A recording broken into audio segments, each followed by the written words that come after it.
বলবো এই পুঁঠিমারি বিলের কথা, যা দৃশ্য দেখলে হাটে যন্ত্রণা হয়ে বুকে ব্যথা।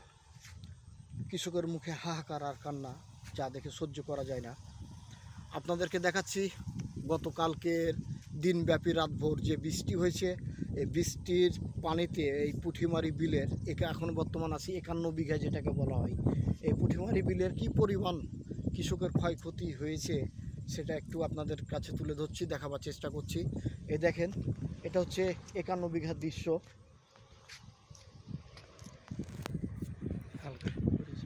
আসলে যেটা দেখতে পাচ্ছেন যে এটা পুকুর কিংবা কোনো নদী। এই যে এক ভাই যেমন দেখছেন যে উনি মাছ মারছে জমিতে, দেখেন, কিন্তু আসলে এটা কোনো পুকুর কিংবা কোনো নদী নালা না, এটা হচ্ছে চাষাবাদের জমি। এই দেখতে পাচ্ছেন যে এই যে লাড়া পুয়াল অনেকটা ভেসে আছে। আসলে কিন্তু এটা ভেসে আছে এই কারণেই যে এখন যে বর্তমান রসুন লাগাইছে মানুষ, কৃষক যে রসুনটা লাগিয়েছে, এই রসুনটা লাগাচ্ছে কাদার কারণে, ওই লাড়া দিচ্ছে, খড় দিচ্ছে আর কি, ধানের খড়, সেটা দিয়ে লাগাইছে, ভেসে আছে এখন সব রসুন, যত রসুন ছিল, রসুন পেঁয়াজ পানির নিচে তলিয়ে গেছে। কেউ লাগিয়েছে গত পরশুদিন, 3 দিন আগে, কেউ লাগিয়েছে 4 দিন আগে। মানে বড় অনেক আশা নিয়ে লাগিয়েছিল এই রসুন পেঁয়াজ, যে হয়তো এখান থেকে কিছু উপার্জন হলে একটু ভালো থাকবে, ভালোভাবে সংসারটা চলবে। কিন্তু দুঃখজনক ব্যাপার হচ্ছে গত কালকের যে বর্ষণ হয়েছে, বর্ষণের কারণে কৃষক অনেকটা ক্ষতিগ্রস্ত। এই দেখেন, অনেক থেকে ওখান থেকে উঠে আসলো, এখানে হাঁটি, মানে এই জায়গাটা একটু উঁচু, এই জন্য হাঁটি বরাবর পানি। আর একটু দেখাতে চেষ্টা করছি, এই জায়গাতে অনেকটা পানি, প্রায় গলা বরাবর, বুক বরাবর পানি। যতদূর দেখতে পাচ্ছেন, যতদূর দৃশ্য যাচ্ছে পুরোটাই রসুন লাগানো আছে, সব বেঁচে একাকার। কৃষক এখন রসুনের ভুঁইয়ে রসুন লাগিয়ে হতাশ হয়ে গেছে, মনের সুখে দুঃখে সব কিছু একাকার করে এখন ওই জমিতেই, রসুনের জমিতেই সে কারেন্ট জাল লাগিয়ে মাছ ধরছে। কি করবে? আরও দেখাবার চেষ্টা করছি। এটা এক সাইড দেখলেন। প্রিয় ভিউয়ার্স, এখন আপনাকে দেখাবার চেষ্টা করছি, এক কৃষক আসলো মাঠের দিক থেকে, খুব খাস্তা নাই, যে তাকে দেখতে পাচ্ছেন। তো ভাইয়ের সাথে একটু কথা বলার চেষ্টা করব, যে আসলে ভাই এই যে বিলের মধ্যে নির্জন জায়গায় আর কি মাঠে আসছে, তো কি করছে আসলে। আসসালামু আলাইকুম ভাই। ভাই বাসা কোথায়? আমার বাসায় তো পিঠালিতলা গ্রামে। তো আপনি এখানে কি করছেন এই মুহূর্তে? এখন তো ভর দুপুরবেলা মানুষ খাওয়া দাওয়া করছে, কেউ রেস্ট করছে। রসুন দেখতেছি, রসুন দেখাচ্ছে, রসুন দেখতেছি, মাঠে রসুন আমার ডুবে গেছে, পানি অনেক হয়েছে, যে রসুন ডুবে গেছে। আমি 4 বিঘা রসুন লাগাচ্ছি, 5 বিঘা রসুন আমার সব ডুবে গেছে। আসলে যে আপনি যে রসুনটা লাগিয়েছেন, এটা কি আপনার নিজস্ব জমি না টেন্ডার নেওয়া জমি? আমি টেন্ডার নিয়েছি, মানুষের কাছ থেকে টাকা দিয়ে নিয়েছি, দিয়ে রসুন লাগাচ্ছি, নিজেরই ছিল রসুন, দিয়ে বিঘাতে 50 টাকা করে দাম, মানে খরচ হয়ে গেল আর কি। এখানে আপনি যেটুক মানে রসুন লাগাইছেন, তাতে এখানে যে এই যে বর্ষণের পানিতে তো আপনার রসুন ডুবে গেছে, যেটা আর হওয়ার সম্ভাবনা নাই। আবার হয়তো পানি কমলে নতুন করে যদি সময় থাকে তাহলে লাগাতে পারবে। তো এখানে আপনার ক্ষতির পরিমাণটা কি পরিমাণ হতে পারে? এখন ধরেন যে বিঘাতে 50 টাকা করে খরচ হবে। বিঘাতে 50,000 খরচ হবে। আপনার রসুন করছেন মোট 5 বিঘা, 5.5 বিঘা। আচ্ছা, ধন্যবাদ ভাই।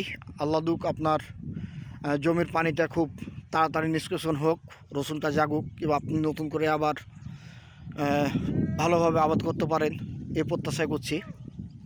এই দেখতে পাচ্ছেন একই অবস্থা, যতদূর চোখ যায় শুধু পানি আর পানি। যতগুলো দেখতে পাচ্ছেন এই যে নাড়া আছে, খাড় নাড়া, এগুলো আসলে ভেসা আছে, এগুলো হচ্ছে রসুন লাগা আছে, পেঁয়াজ লাগা আছে। যে রসুনটা কাদাতে লাগালে, যেটা আগেও বললাম যে কাদাতে লাগালে সেটাকে একটু নাড়া দিতে হয়, যেহেতু কাদার মধ্যে রসুন তো শুকনো জায়গায় লাগাতে হয়। তো এই কাদাটা, মাটিটা শুকনো করতে অনেকটা সময় হবে, যার সিজন শেষ হয়ে যাবে, যার কারণে খড় দিয়ে লাগাতে হয়। যে আর একটা ক্যানানে নিয়ে আসলাম, যেটা এর আগে দেখালাম তার পাশেই। এই জায়গাটাতে এখন বর্তমান 1 মানুষ পানি হবে, এই যে দেখতে পাচ্ছেন যে ধানগুলো ভাসছে, আসলে এই ধানগুলো ওই সাইডে মানে আরও সামনে লাগা ছিল, যে কুশোর ভুঁই দেখছেন আরও ওই সাইডে লাগা ছিল। এখন বর্তমান যে জায়গাটাতে দেখতে পাচ্ছেন ধানগুলো ভেসে আছে, আসলে এই জায়গাতে পেঁয়াজ লাগানো আছে। এই যে এক ভাই কৃষি ভাই দেখছেন কৃষক কাজ করছে, আর যে পেঁয়াজগুলো লাগা হয়েছিল, যেটা আমরা আসলে আমাদের গ্রাম আঞ্চলিক ভাষায় বলি, যেটাকে ঢ্যামনা পেঁয়াজ বলা হয়, মানে সরাসরি ছোট পেঁয়াজকে লাগানোর পর এটা খুব আগাম অগ্রিম যে পেঁয়াজটা হয়, সে পেঁয়াজটা লাগাইছিল। তো এখন বৃষ্টির কারণে তো দেখতে পাচ্ছেন তলিয়ে গেছে। এখন আপনাদের ওইটা দেখাবার চেষ্টা করছি আমি, যে পেঁয়াজগুলো কিছু কিছু বেছে বেছে পায়ের তলে পড়েছে, তখন তুলে ধরেছে। এই হচ্ছে এই পেঁয়াজগুলো এই জমিরই, দেখতে পাচ্ছেন। হয়তো আর কিছুদিন গেলেই, হয়তো আর 15-20টা দিন গেলে এই পেঁয়াজটা হয়তো তোলার মতো হয়ে যেত। যা কৃষক ভাইয়ের হাতে দেখতে পাচ্ছেন, উনি পেঁয়াজ হাতে করে একবারে হতাশা। কী হবে তার সামনের দিন, কী হবে তার ভবিষ্যৎ, কিভাবে চলবে তার সংসার, কিভাবে পালবে ছেলে মেয়েদেরকে, এ নিয়ে চিন্তিত। আর তো ভাইকে দেখতে পাচ্ছেন তার মনে বড় কষ্ট যন্ত্রণা নিয়ে এই যে ধানগুলো উঠাচ্ছে, যা পানিতে তলিয়ে গেছে। কি বলবো, আসলে বলার ভাষা প্রকাশ করতে পারছি না, এতটাই হতাশ এ অঞ্চলের কৃষক ভাই। 1 কিলোমিটার দূর থেকে সব লাড়া নিয়ে চলেছে। এই যে লাড়াগুলো দেখতে পাচ্ছেন জায়গা জায়গা জমে আছে, এখানে আসলে আমি আসতে দেরি করছি। এখন বর্তমান মোটামুটি দুপুর 2টা নাগাদ।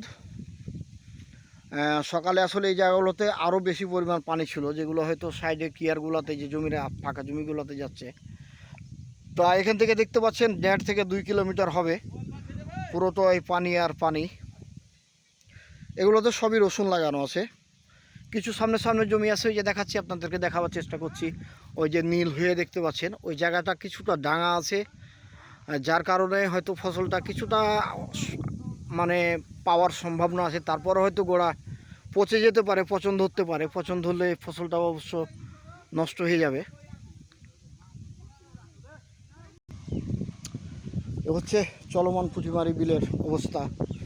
দেখতে পাচ্ছেন এখানে আসলে এখানে যে জলকর ক্যানালটা আছে, ক্যানালটা আসলে প্রশাসনের কাছ থেকে লিজ নেওয়া হয়, বাৎসরিকভাবে লিজ নেওয়া হয়, যা বন্যার সময় কিছু মাছের চাষ করার জন্য।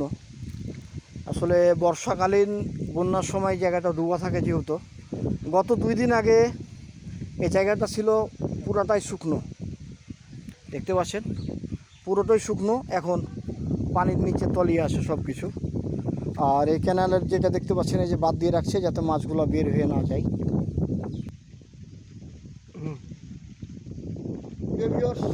এই ছিল আজকের মতো আমার এই পিঠালিতলা সংলগ্ন যে পুঁটিমারি বিলটি, পুঁটিমারির যে দৃশ্য, সেটা আপনাদের কাছে তুলে ধরার চেষ্টা করলাম। দেখতে পাচ্ছেন আজকের মতো এই পর্যন্তই।